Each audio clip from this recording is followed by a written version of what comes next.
نے دیکھا ہے یا سفید، لیکن اس رات میں نے دیکھا کہ آپ نے امامہ مبارک بدامی رنگ کا باندھا ہوا ہے، ہلکا بدامی رنگ سر پر باندھا ہوا ہے اور بڑے حشاش بشاش، بہت خوشنما، بہت خوبصورت، چہرے انور سے نور کی شعائیں نکل رہی ہیں۔ آپ باہر تشریف لاتے ہیں حجرہ پاک میں اور فرماتے ہیں اٹھو سارے چلیں، آج جامع محدث اعظم کا افتتاح ہے نا، سارے ادھر چلو، فرمائے ادھر چلتے ہیں۔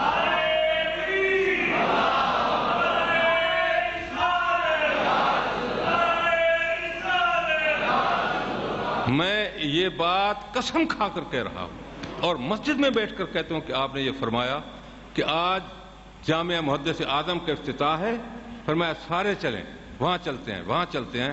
تو میں یہ عرض کرنا چاہوں گا کہ آج صرف آپ نہیں آئے، جی آپ کا فیضان اور آپ کی نورانیت، آپ کی روحانیت، وہ بھی آج جامع محدث اعظم میں آپ کے ساتھ موجود ہے اور جلوہ گر، اور آپ ہوتے ہیں، آپ ہوتے ہیں، آتے ہیں، تشریف لاتے ہیں۔ یہ بات پہلے ایک دن میں نے عرس کے موقع پر بھی عرض کی، وہ مولانا عبدالتواب صاحب اب بھی زندہ ہیں، انہوں نے مجھے یہ کہا، بتایا خود اپنی زبان سے، پھر انہوں نے یہاں بیان بھی کیا، خود بھی اپنی زبان سے بیان کیا تھا کہ میرے والد حضرت مولانا محمد عمر صاحب رحمۃ اللہ تعالی علیہ نے مجھے حکم دیا، جب میں یہاں پڑھنے آیا تو اس وقت شیخ الحدیث و تفسیر حضرت علامہ غلام رسول صاحب قدس العزیز رحمۃ اللہ تعالی علیہ وہ پڑھاتے تھے، اور مجھے میرے والد نے حکم دیا، مولانا محمد عمر صاحب نے، کہ حضور کے مزار پر جا کر محدث اعظم نے مراقبہ کیا کرو، وہاں بیٹھا کرو، مراقبہ کرو۔ میں آتا، حاضری دیتا۔ کچھ عرصے کے بعد جب میں گھر گیا ہوں تو میرے والد نے مجھ سے پوچھا، مولانا محمد عمر صاحب نے، کہ عبدالتواب میں نے تمہیں کہا تھا کہ حضور محدث اعظم کے مزار پر حاضری دینا اور مراقبہ وہاں بیٹھ کر کرنا، جاتے ہو کہ نہیں جاتے ہو؟ تو کہنے لگا میں نے عرض کر دیا کہ حضور جاتا تو ہوں، آپ کے حکم کی تعمیل کرتا ہوں، مگر آج تک آپ کی زیارت تو نہیں ہوئی، حضور محدث اعظم کی زیارت نہیں ہوئی۔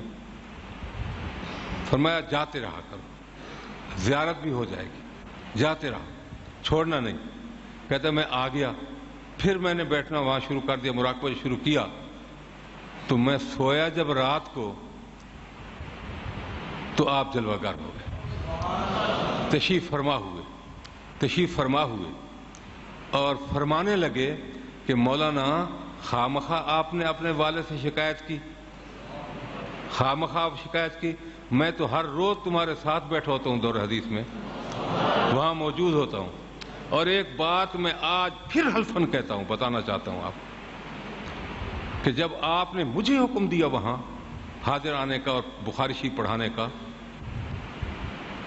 تو اس کے اگلے سال میں حضرت غزالی زماں کی دعوت پر ملتان شریف چلا گیا، اور اس سے پہلے جب میں یہاں بخاری شریف پڑھاتا تھا، حضرت نے مجھے فرمایا کہ محنت کرنا، یہ کتابیں اپنے ید اقدس سے نکال کر مجھے الماری سے دیں، شروع جو تھے بخاری شریف کے، فرمایا اتنی محنت کرنا کہ اگلے سال آپ کو سنن اربع پڑھانے پڑیں گے، سنن اربع پڑھانے پڑیں گے، دقت نہ ہو، تکلیف نہ ہو پڑھانے میں۔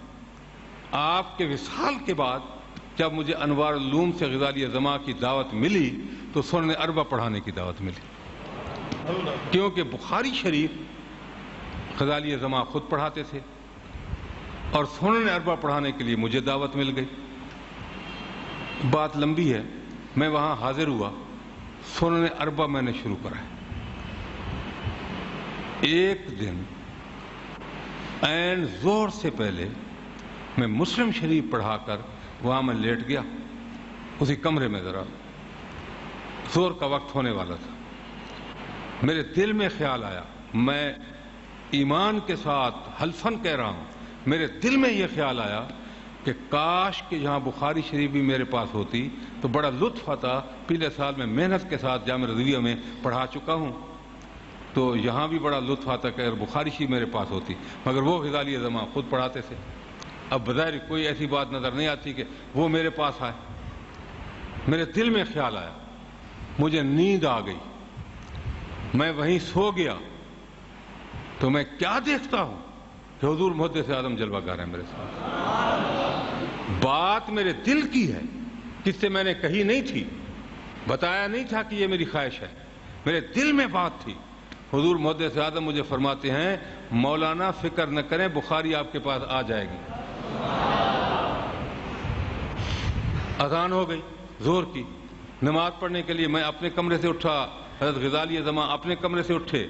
نماز پڑھ کر جب واپس آئے، میں اپنے کمرے میں آ کر مطالعہ کرنے کے لیے بیٹھ گیا، تو کیا دیکھتا ہوں کہ ان کا بیٹا سجاد آج بھی موجود ہے. اس کو اپنے ساتھ لیے ہوئے اور بخاری شریف اپنے سینے سے لگائے ہوئے قادمی صاحب رحمۃ اللہ تعالی میرے کمرے میں آ گئے. میں سمجھا کہ مطالعہ کر رہے ہوں گے اور کوئی بات فرمانی ہوگی تو یہ اس لیے اٹھائی ہوئی ہے. پہلے تو انہوں نے مجھے یہ کہا بیٹھ کر کہ مولانا میں جانتا ہوں کہ آپ کے پاس بڑے اسباق ہیں، لیکن میری خواہش یہ ہے کہ اس میرے بیٹے کو آپ پڑھائیں. شرح تعامل وغیرہ ہدایت النحو اس کے اسباق تھے چھوٹے، یہ آپ پڑھائیں. میں کہا ٹھیک ہے جی، حکم کی تعمیل کرتا ہوں، پڑھاؤں گا. اور ساتھ ہی فرمایا کہ مولانا میں تو باہر چلا جاتا ہوں، لوگ لے جاتے ہیں جلسوں پر بھی، باہر رہتا ہوں اکثر، طلبہ کا نقصان ہوتا ہے، یہ بخاری شریف بھی آپ پڑھا دیا کریں. ظہر کی نماز سے پہلے چند منٹ کی بات ہے، حضور محدث اعظم نے مجھے فرمایا کہ بخاری آپ کے پاس آ جائے گی. دیر اتنی لگی ہے کہ نماز ادا کی گئی، اور نماز کے ادا کرنے کے بعد تھوڑے سے وقفے کے بعد فرمایا بخاری میرے پاس آ گئی حضور کے قرآن.